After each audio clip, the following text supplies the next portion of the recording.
members here at Waters Garden Center. Welcome to Waters.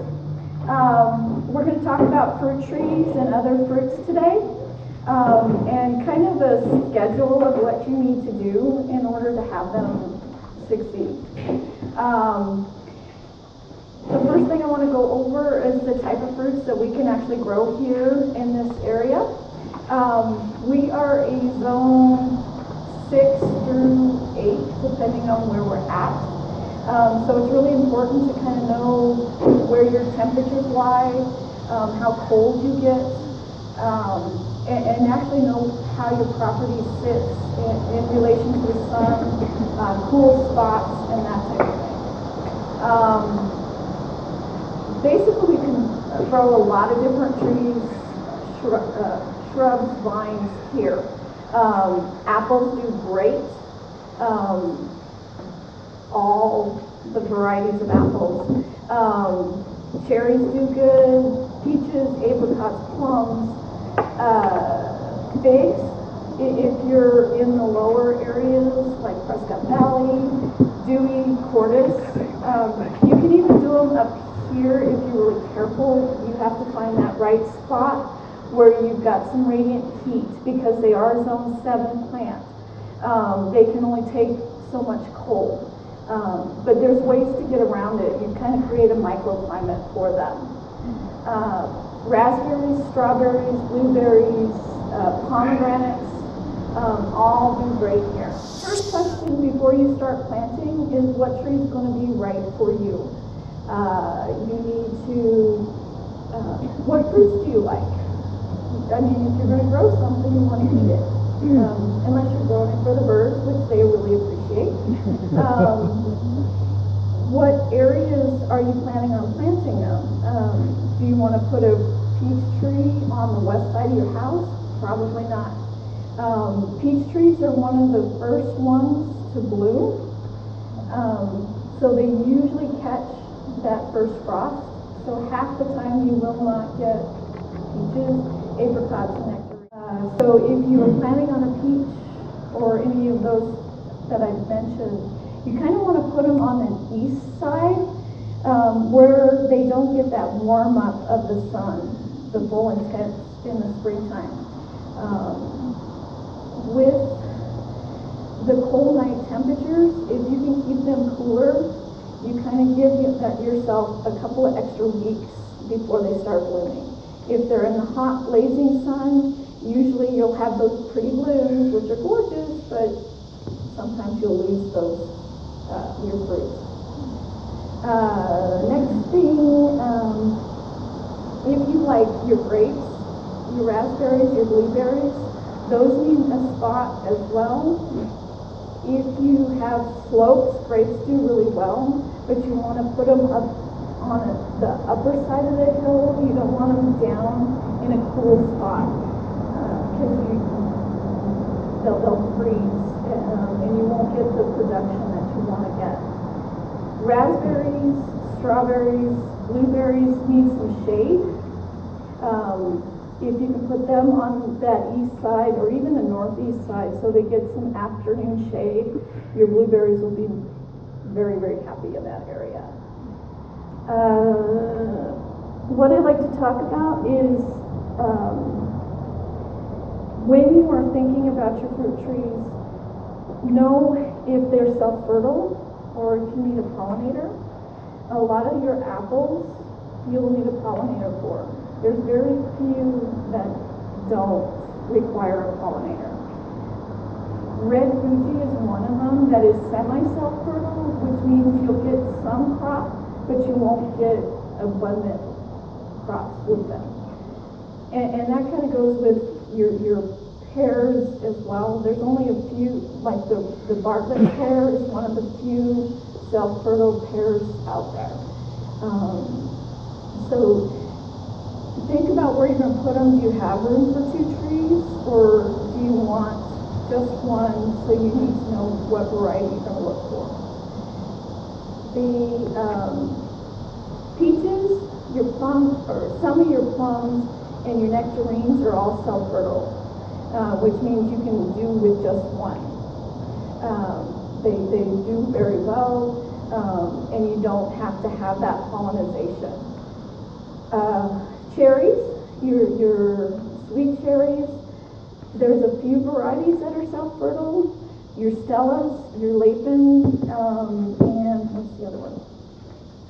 There's one more that is self-fertile. That you don't need a second tree. If you like high cherries, the Mount Morency cherry does not need a pollinator. So just be aware of that. If you like your Bings, your Blackberries, and your Rainiers, you will need a pollinator for those. They, and the funny thing is that they don't pollinate each other. You have to have a separate variety to pollinate. When you're looking at those, just make sure that they have the same bloom time, the same amount of chill hours. While I'm mentioning chill hours are the amount of time that the tree needs when it goes dormant till when it starts blooming. We usually get at least 900 chill hours, so anything below that is fine. Your tree's going to be fine. And the chill hours, anything below 45 degrees. So we have plenty of nights during the winter time that we are below that number. Another thing to remember is fruit trees make a great ornamental tree. If you have a small space and you can't fit an autumn blaze maple or some of the other trees, a fruit tree makes a great shade tree. Most of the standard varieties are going to get in that 15 to 25 foot range. The other nice thing about fruit trees is they're very prunable, so if you don't want something that big, you can, once it gets to a certain height, you can top it so it spreads out and not up. So they're a very versatile tree that will work in a lot of different landscapes. Calendar. And if anybody has questions while we're going, you can ask. I remember reading about some fruit trees, I don't know if they're grass types and different fruit types or something, but that will grow in a very column type fashion rather than normal trees. Her question is, trees are grafted, and there are some that are more columnar than others, and that is true. All your fruit trees are going to be grafted, one way or the other. The growers have found good rootstock that gives you nice, strong, healthy roots.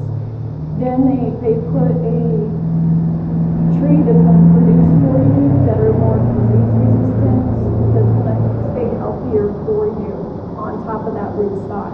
So anymore, all your fruit trees are going to be grafted.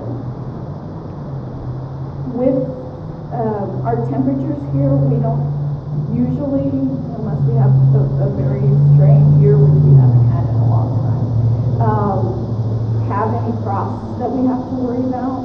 So all the trees that we have mentioned you don't have to worry about a frost killing part of that graft. We're warm enough that doesn't happen here.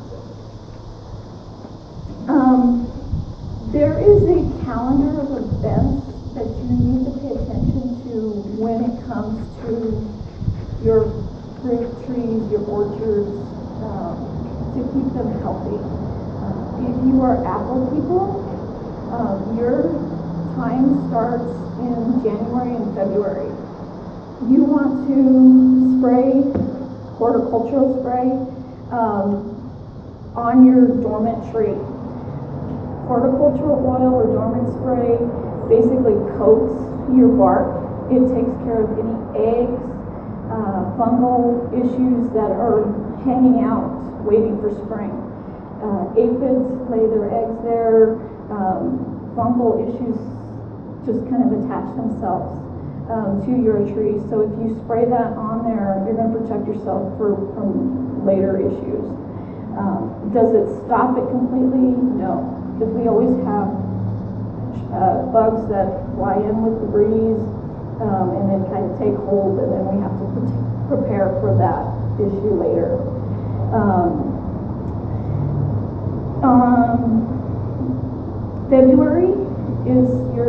February, early March is your trimming date. You don't want to trim young trees. You know, your first 2 or 3 years, you don't want to touch them unless you have a broken branch. If you have crossed limbs that are rubbing, you don't want to trim unless you have those. You want all that energy to go to your roots. Is this for apples or all?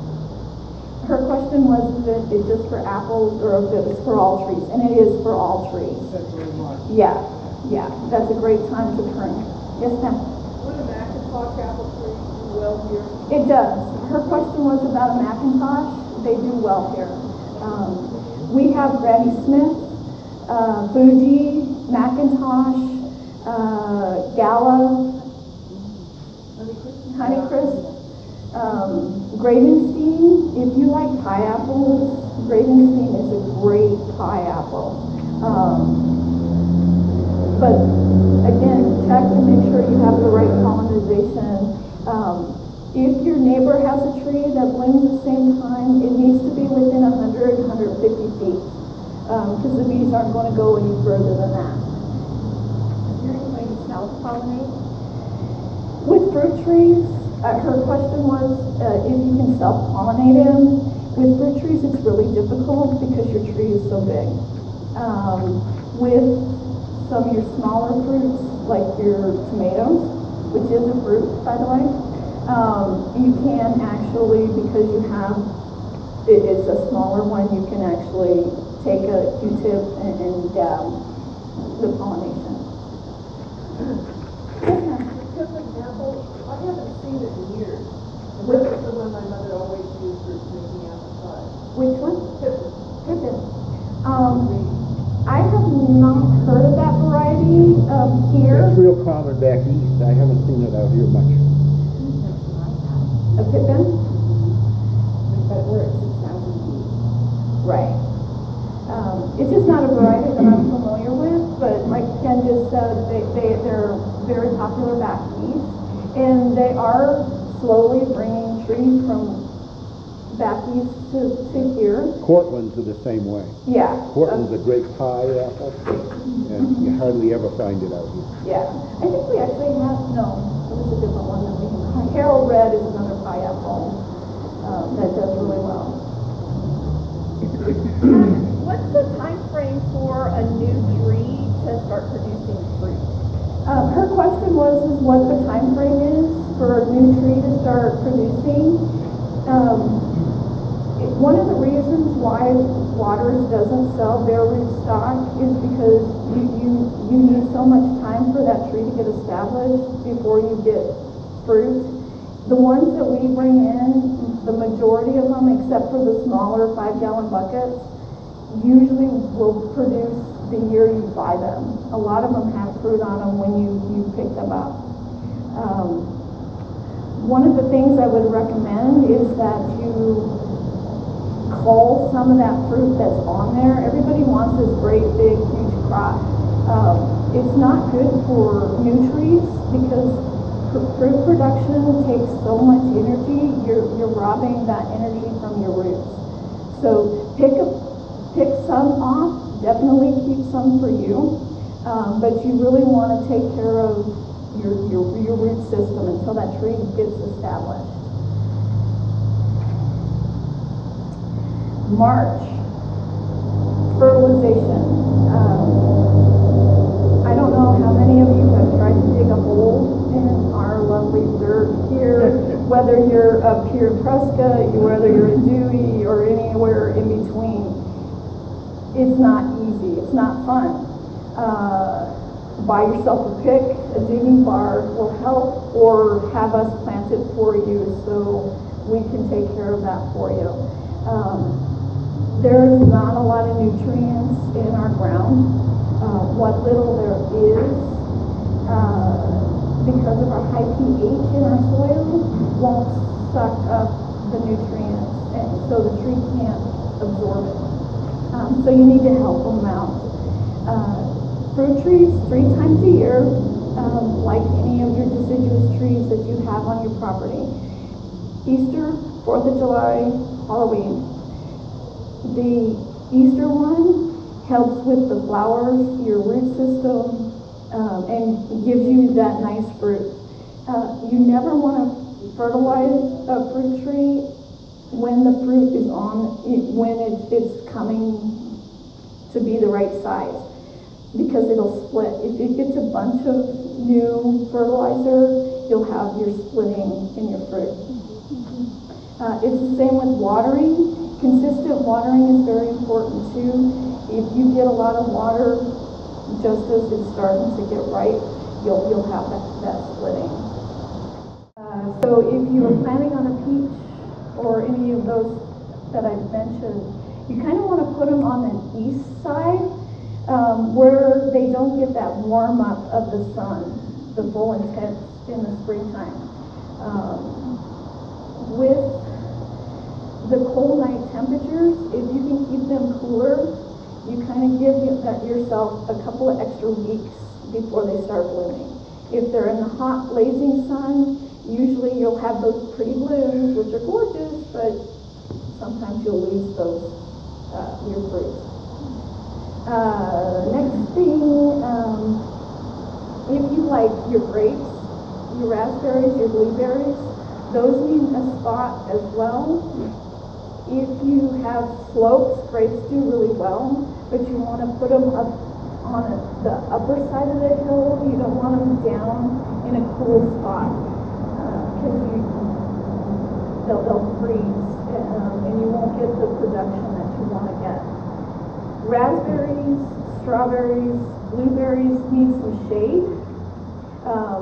If you can put them on that east side or even the northeast side so they get some afternoon shade, your blueberries will be very, very happy in that area.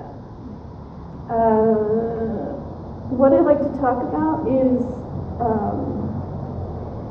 when you are thinking about your fruit trees, know if they're self-fertile or if you need a pollinator. A lot of your apples you'll need a pollinator for. There's very few that don't require a pollinator. Red Fuji is one of them that is semi-self-fertile, which means you'll get some crop, but you won't get abundant crops with them. And that kind of goes with your pears as well. There's only a few, like the Bartlett pear is one of the few self-fertile pears out there. So think about where you're going to put them. Do you have room for 2 trees, or do you want just one, so you need to know what variety you're going to look for? The peaches, your plums, or some of your plums and your nectarines are all self-fertile, which means you can do with just one. They do very well, and you don't have to have that pollination. Cherries, your sweet cherries, there's a few varieties that are self-fertile. Your Stellas, your Lapin, and what's the other one? There's one more that is self-fertile. That you don't need a second tree. If you like high cherries, the Mount Morency cherry does not need a pollinator. So just be aware of that. If you like your Bings, your Blackberries, and your Rainiers, you will need a pollinator for those. They, and the funny thing is that they don't pollinate each other. You have to have a separate variety to pollinate. When you're looking at those, just make sure that they have the same bloom time, the same amount of chill hours. While I'm mentioning chill hours are the amount of time that the tree needs when it goes dormant till when it starts blooming. We usually get at least 900 chill hours, so anything below that is fine. Your tree's going to be fine. And the chill hours, anything below 45 degrees. So we have plenty of nights during the winter time where you're below that number. Another thing to remember is fruit trees make a great ornamental tree. If you have a small space and you can't fit an autumn blaze maple or some of the other trees, a fruit tree makes a great shade tree. Most of the standard varieties are going to get in that 15 to 25 foot range. The other nice thing about fruit trees is they're very prunable, so if you don't want something that big, you can, once it gets to a certain height, you can top it so it spreads out and not up. So they're a very versatile tree that will work in a lot of different landscapes. Calendar. And if anybody has questions while we're going, you can ask. I remember reading about there's some fruit trees, I don't know if they're grass types and different fruit types and things that will grow in a very column type fashion rather than normal trees. Her question is, trees are grafted, and there are some that are more columnar than others, and that is true.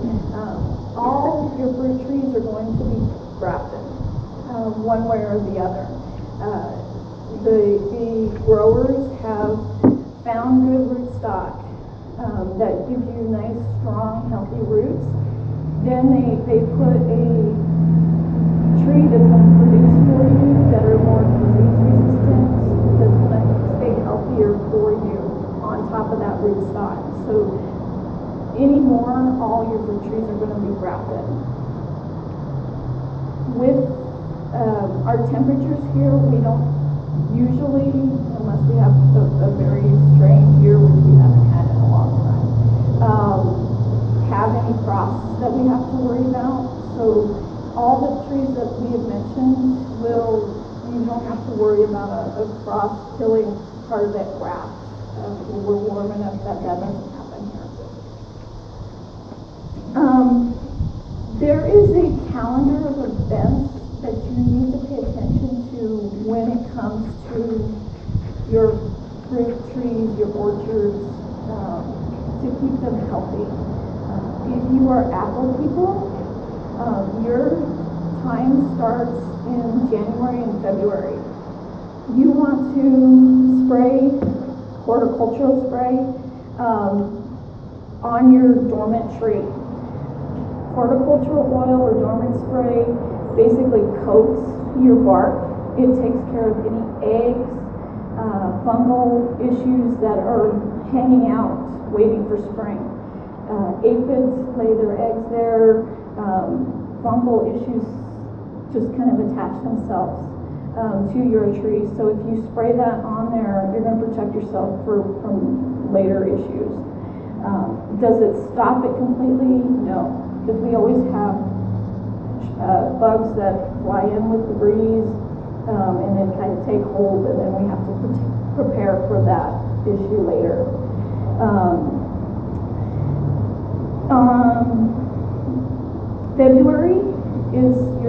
February, early March is your trimming date.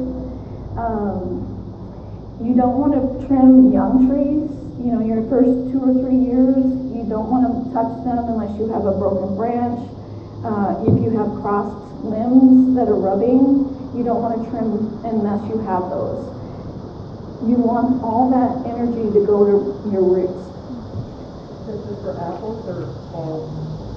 Her question was if it's just for apples or if it's for all trees, and it is for all trees. February, March. Yeah, that's a great time to prune. Yes, ma'am? Would a Macintosh apple tree do well here? It does. Her question was about a Macintosh. They do well here. We have Granny Smith, Fuji, Macintosh, Gala, Honeycrisp, Gravenstein. If you like pie apples, Gravenstein is a great pie apple. But again, check and make sure you have the right pollination. If your neighbor has a tree that blooms at the same time, it needs to be within 100, 150 feet, because the bees aren't going to go any further than that. Your how to pollinate. With fruit trees, her question was if you can self-pollinate them. With fruit trees, it's really difficult because your tree is so big. With some of your smaller fruits, like your tomatoes, which is a fruit, by the way, you can actually, because you have, it's a smaller one, you can actually take a Q-tip and dab the pollination. Because of apple, I haven't seen it in years. And that was the one my mother always used for making apple pie. Which one? Pippin. Pippin. I have not heard of that variety here. It's real common back east. I haven't seen it out here much. A pippin? But we're at 6,000 feet. Right. It's just not a variety that I'm familiar with, but like Ken just said, they're very popular back east, and they are slowly bringing trees from back east to here. Cortlands are the same way. Yeah. Cortland's a great pie apple, and you hardly ever find it out here. Yeah. I think we actually have, no, it was a different one that we have. Harold Red is another pie apple that does really well. What's the time frame for a new tree to start producing fruit? Her question was what the time frame is for a new tree to start producing. One of the reasons why Waters doesn't sell bare root stock is because you need so much time for that tree to get established before you get fruit. The ones that we bring in, the majority of them, except for the smaller 5-gallon buckets, usually will produce the year you buy them. A lot of them have fruit on them when you pick them up. One of the things I would recommend is that you cull some of that fruit that's on there. Everybody wants this great, big, huge crop. It's not good for new trees because fruit production takes so much energy. You're robbing that energy from your roots. So pick some off. Definitely keep some for you, but you really want to take care of your root system until that tree gets established. March, fertilization. I don't know how many of you have tried to dig a hole in our lovely dirt here, whether you're up here in Prescott, whether you're in Dewey, or anywhere in between. It's not easy. It's not fun. Buy yourself a pick, a digging bar will help, or have us plant it for you so we can take care of that for you. There's not a lot of nutrients in our ground. What little there is, because of our high pH in our soil, won't suck up the nutrients, and so the tree can't absorb it. So you need to help them out. Fruit trees 3 times a year, like any of your deciduous trees that you have on your property. Easter, 4th of July, Halloween.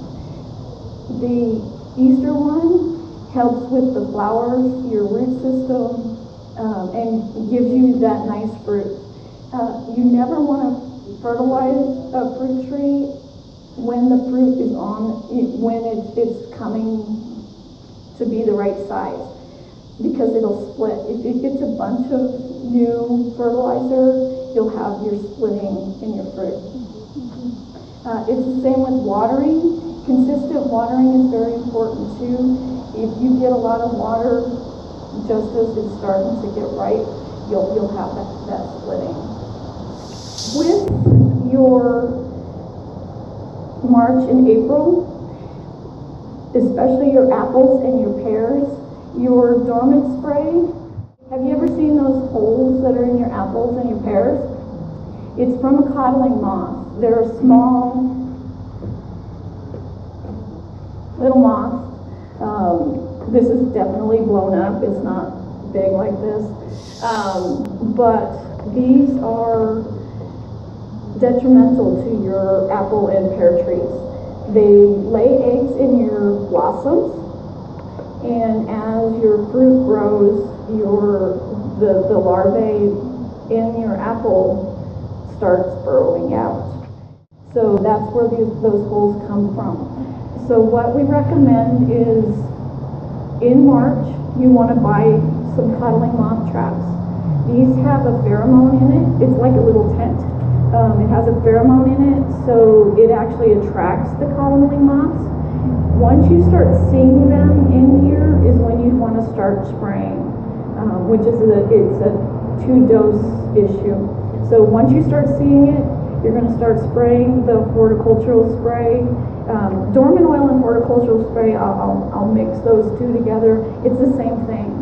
It just depends on how much you're putting on your tree and how it varies.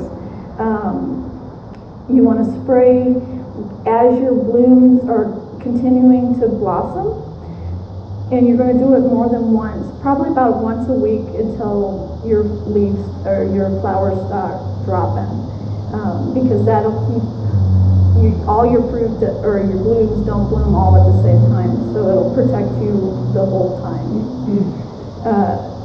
You also, once you get fruit with your fruit trees, if you have this enormous crop, most trees will start dropping their fruit. It's because they can't handle it. You've got so much fruit, the tree's just saying, I can't do it anymore. So you do want to thin. When your fruit is about ping pong size balls for your peaches, your apples, pears, thin them out. Anything that's in a cluster, take a couple of them off. If they're way on the tips of your branches, take those off. Keep them kind of in the center of your tree. You'll have less breakage on your trees, and nobody wants to have a broken tree. But take the time to do that. It'll also increase the size of your fruit, because if all the energy is going to all these thousands of apples that you have, it doesn't have the energy to make a big apple, which is why a lot of homegrown apples are small. Yes, ma'am? Going back to the bugs and stuff. So you mentioned the bug spray and the moth and the dormant spray. Is that just for apples, or do you need to be concerned with like peach and apricots and all that kind of stuff? Her question was, do you spray other trees for the bugs? When they're dormant, yes. Definitely spray your peach tree, apricots. Like I said, it cuts down on the thrips, your aphids that happen to come in the springtime. If you ever have leaf curl on your trees, thrips do that. They get in there on the buds of your leaves and they'll eat it, which is why they're kind of deformed. You'll start getting browning around the edges. Early in the spring, that's either thrips or aphids. If you pull that leaf apart, you have little green bugs inside. Those are aphids, and they're really hard to get at that point. So if you spray early, that'll keep them from doing some serious damage. Yes, ma'am? So what's actually in the spray, the horticultural? Dormant oil is a lot of mineral oil with some inner ingredients that help it stick to what you're doing. With oils, you really want to be careful, and that's why you spray it when they're dormant, is so it won't fry your leaves. If you spray too much when it gets hot, you will get burn, scald on your leaves. Any other questions? In July, some of your fruit will start, it'll be almost time for harvest. Your peaches, or not your peaches, your cherries, a lot of your cherries are early when you're going to harvest them. Your peaches usually towards the end of July, August. Some of the later bloomers will you can actually have some peaches in September, but usually your peaches and your apricots are usually in that July, August time frame. In August, you have your plums will come to ripen at that point. In September and October, usually you have your pears and your apples, which is why you usually get more crops from your apples. The longer the time, the later they bloom, the later your harvest. So if you're patient, take an apple as opposed to a peach. Like I said, if you plant in the right spot, you can give a couple of weeks and you'll still get it. There are a few things that you can do with your peach trees to try to keep the fruit from freezing. A lot of people like to put old-fashioned Christmas lights on it or cover it. If it's small enough, you can kind of cover and give you a few degrees of frost protection. In October, you're going to fertilize again. This helps your roots store its energy so it has a good spring. So that's kind of your calendar of events for your fruit trees. Yes, ma'am? My apple tree every year really blooms and gives me lots of apples. Mm-hmm. This year, I did not even get one flower. Her question is that her fruit tree usually has a lot of blooms and a lot of apples. This year she didn't get much at all. I got nothing. We saw a lot of that in all types of fruit trees, actually all trees this year. Last winter was detrimental for trees. We were so warm and dry. We didn't have any moisture whatsoever from September to right after Christmas. We got a little bit of snow. From then till March, we got a little bit of snow. So winter watering, I can't say it enough. Winter watering is important. Every 2 weeks, you want to put, depending on the size of your tree, at least a 5, 10, 15-gallon bucket of water just to keep those roots moist. Evergreens, not that we're talking about evergreens, but evergreens need a little bit more because they lose that moisture because they're green. They have that opportunity to lose that moisture. So please water your trees, even if you have to drag a hose out. Yes, sir.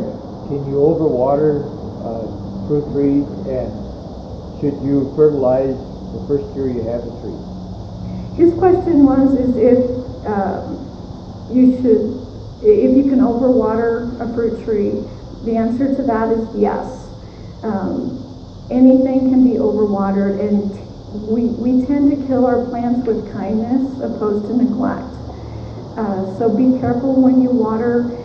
A good rule of thumb is a gallon of water per foot of height. In June, you want to add maybe a half a gallon to an extra gallon of water per foot of height, just because it's so hot and dry. From March till June, the end of June, we have that southwest wind that blows constantly, dries out things just like that. So be conscious about that. Watering new trees, you want to water twice a week to keep that root system going until they get established, which is usually the first year. Keep in mind, we have monsoons, we have hot days, we have cold weeks, so kind of keep your conscious of what your tree's doing.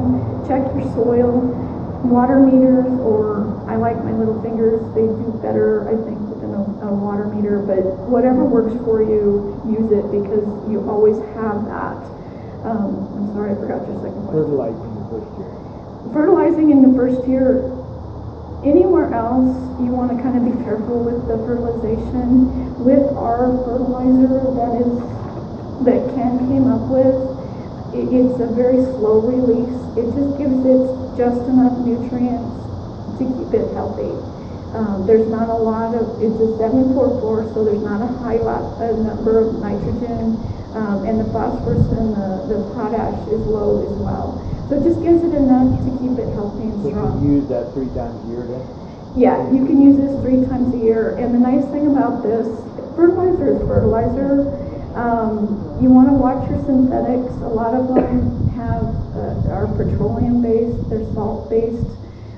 This is not, it also has extra sulfur that helps with our high pH levels that we have here.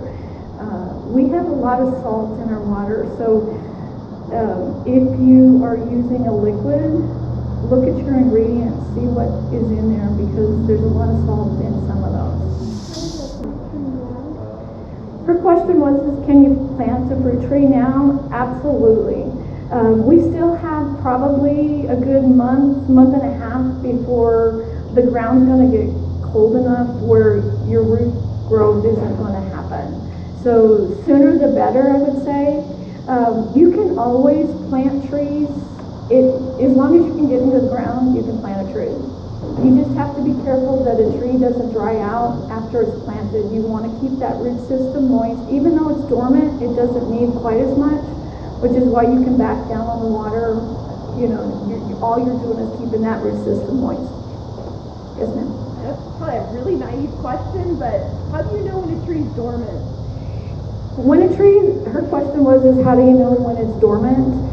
Basically, a dormant tree is when all the leaves fall off. They're also known as deciduous trees, so that's a term we'll throw out there every once in a while, and it just means that it's going to lose its leaves in the fall. Once it's all done, you'll start seeing new buds for next year's growth, so that's what you're looking for. Yes, ma'am? We can talk about soil. Soil, okay. So with the planting of any tree, there is a procedure that we like to follow. We always recommend that you dig your hole 3 times as wide as the bucket that it's in, and just as deep. You never want to go any deeper than what it is. If you have to pull a rock out or something like that, because you have not enough room, make sure that you get into that hole, stamp it down, because anytime that tree sinks, you're going to create this well and you'll suffocate your plant or your tree. And that goes with anything. Plants need oxygen, and if they get too much water, it's a lack of oxygen in there to keep it healthy. They still need to get that in order to stay nice and green and healthy for you. What else do I have for you? On the calendar. How do we know when trees are ready to harvest? I thought this was kind of interesting because it's like, oh, I don't know.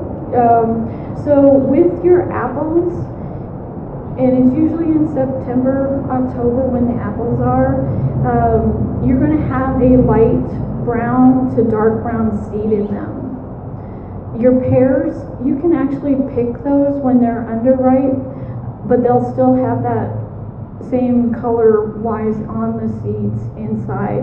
You'll also notice that where the blossom end was, it'll start getting soft and you'll know that it's ready to eat.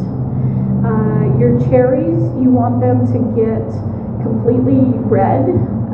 Your rainiers are going to have that nice kind of yellow-red tint to it. The longer you leave your cherries on the tree, the better, the sweeter they're going to be.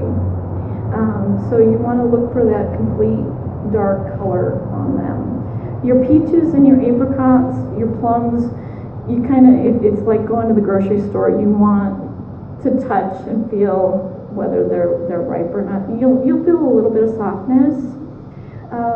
Your figs, your little stem, which there is one fig on that tree, and it'll bend, so you'll start seeing that, and it's ready to go. Pomegranates, they turn bright red, and those are kind of like your cherries. The longer they're on there, the better. They'll be a little bit sweeter, even though they're tangy in that way. We like them that way. Almonds. Usually the casing that is actually on the nut itself will actually start splitting. A lot of them will actually drop to the ground and you just peel that off. Almonds are one of those nut trees, and I didn't even think about those when I was doing my notes. But nut trees do well here too, especially your almonds. You can actually grow your walnut trees here, but you usually won't get fruit on them. But almonds are one of those nut trees that you will actually get a harvest. There are two types that do well here. There's one that's an all-in-one that you don't need a pollinator. The other ones you actually need you need a second tree to pollinate. And the all-in-one and the other variety, and I can't remember what the name it is, but one has a white flower, the other one has a pink flower, so they're really pretty. Yes, ma'am? Could you talk a little bit about the best way to prune a fruit tree? Her question was, is it how to prune a fruit tree? We actually, in February and March, we do 2 classes in the springtime about pruning. But basically, when you prune, you're trying to open up your tree so you can get light, you get good airflow in there, so your fruit can get large, get enough sunshine to get those sugars out. It's like a yearly job, right? His question was, is it a yearly job? Typically, not so much. It just kind of depends on how fast your tree is growing. Again, you don't want to get your branches to cross any damage. You want to pull those out. Any suckers that are coming up, because you will get suckers out of your fruit trees. Cherries, any of your prunus, your apples, your pears, all have suckers. Just get all that stuff off the bottom. That'll keep more energy up into your tree. Yes, ma'am? You said not to do pruning in the first year of a new tree, but what if you do have branches that are crossing and rubbing? If you do, go ahead and take that off. You just don't want to go heavy, because anytime you prune a fruit tree, or any tree, basically you're creating new growth. The tree says, okay, I lost something, I need to grow something back. So you'll get that pop of growth on there. So just be careful, do what you need to do, but don't overdo it. Yeah.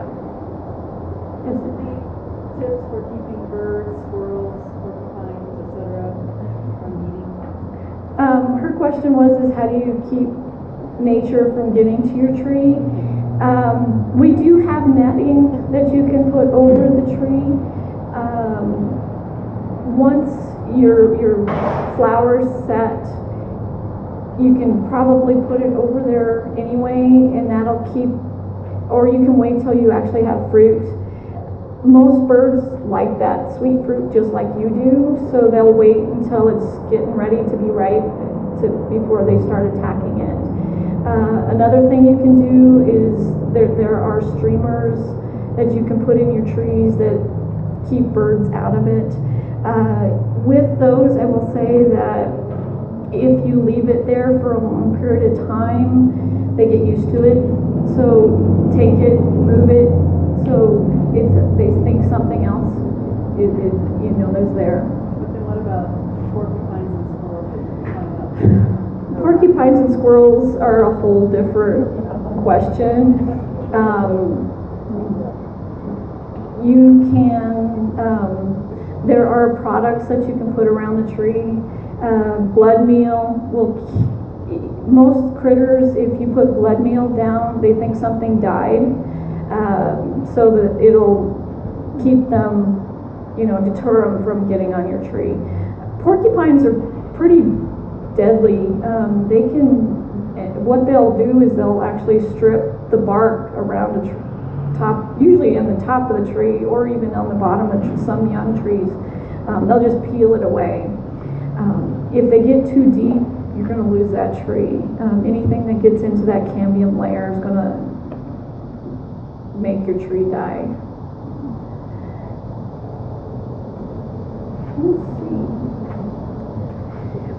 Let me talk about a little bit of the smaller fruits. Strawberries, grapes, raspberries, blueberries, they all do really well here. A lot of us put them in containers, easier to take care of. We don't have to dig big holes, and you can container garden a lot of this stuff. Fruit trees, actually, if you have a big enough pot, you can put a fruit tree in it, and it'll be good for several years. There are a lot of new dwarf trees out there that only get 5 to 6 foot tall. So those of you that have smaller spaces, those are great for. Gal back there mentioned columnar trees and smaller trees. There are some new espalier trees that you can get that are basically, they take all the limbs and stuff off the back side. So if you wanted to, you could put 2 back to back, or along a small fence, and you just get the branch growth off of one side of the tree. She asked if we carried them. Yeah, in the spring we get a bunch of different varieties, and it's a great time to purchase or indoor plant fruit trees is in the spring. Our selection is enormous.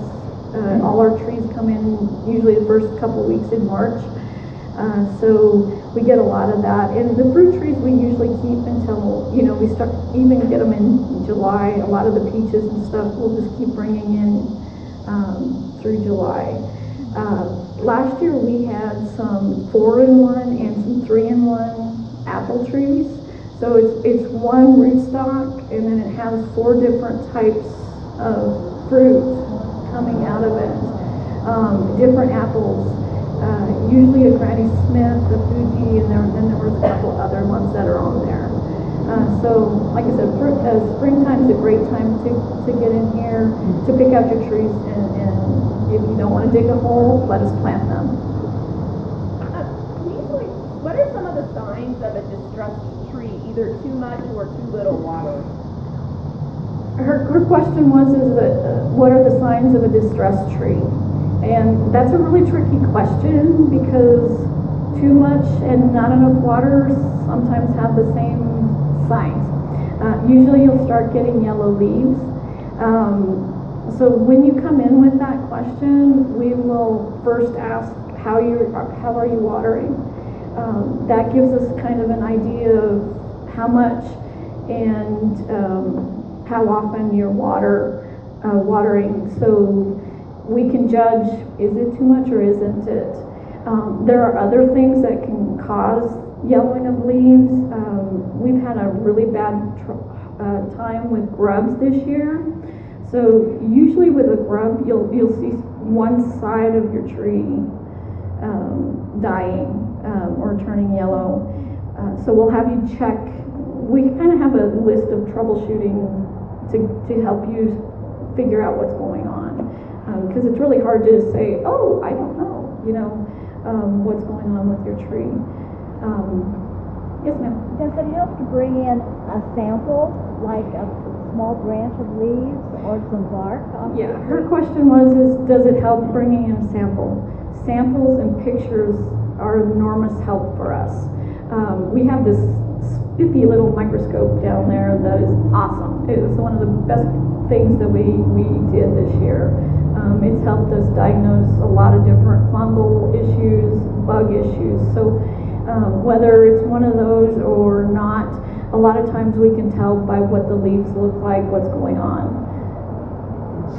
Is composted materials at all beneficial to fruit trees? Yeah, her question was, are compost materials good for fruit trees? Absolutely.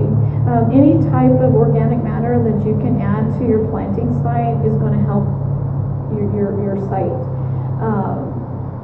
One thing I will say is, if you compost your leaves, be careful. If you have fungal issues in your leaves, don't put them in your compost pile. Bag them up, get them out. Because if you put them in your compost, you're asking for trouble. Did you say that putting leaves in your compost are proposed? Say that again? Did you say that putting leaves in your compost is the rest of the trouble? You can. His question was, Can you put leaves in compost? Yeah. Just be careful they don't have any issues when you're putting them in there. A lot of your tree limbs, like I said, aphids can be on there. Aspens have black spot. I mean, there are all sorts of issues. So just make sure they're clean when you put them in there, and you're not spreading that issue that you have on some of your other stuff into your compost pile. Yes, ma'am? My pears had a black spot about the size of a pea or a little larger that went black halfway through the center, even while it was still in the tree. Her question was that she had a black spot on her pear and it went all the way to the center. That's the coddling moth. You had something in pears. I've had 3 people bring me a pear this week that had that. So get the Dormant spray. Right now I don't have any. Usually it comes in January time frame, so which is when you want to apply it. So come back in January, get that. The reason I'm talking so much about that is if you don't apply this stuff when you're supposed to, you're going to be coming to me next year, why do I have this? And so we want to keep that from happening. Yes? 5 minutes. I talk so much. I thought I was going to be done in a half hour. Yes, sir. Are ladybugs effective for aphids, or is that just a nice thing? I missed the first part. Ladybugs?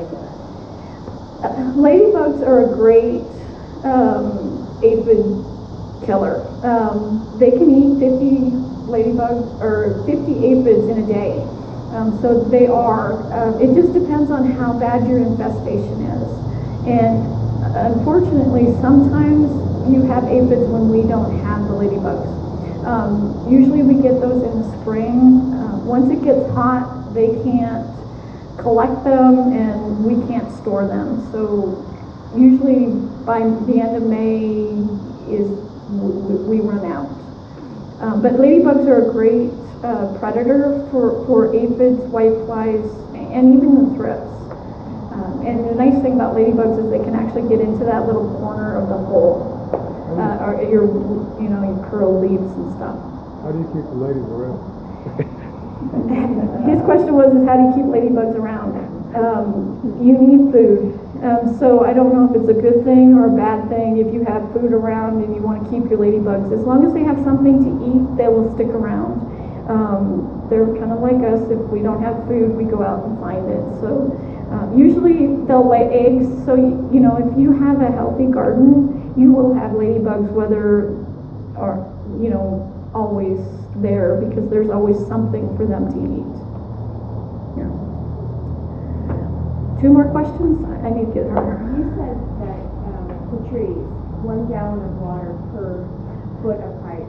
Is that rule of thumb for the winter or the summer? Her question was, I mentioned earlier about watering, and it's 1 gallon per foot of height. That is for all the summertime. In the wintertime, and we have planting guides down at in the store that'll tell you exactly how much to water. We kind of go by the gallon of your buckets, but it's basically the same principle. In the wintertime, every 2 weeks is when you want to water. In dormant trees, it's more of keeping that root system, so however much water you need to get down to the roots. And you guys got to remember, 1 inch of water is like this. You've got 18 inches of tree that you need to get down to keep it moist. So I'm going to say thank you for coming. I will be up here, so if you guys have questions, please feel free to come up and talk to me. There are other very knowledgeable people, so if there's a line, you can ask anybody here. We can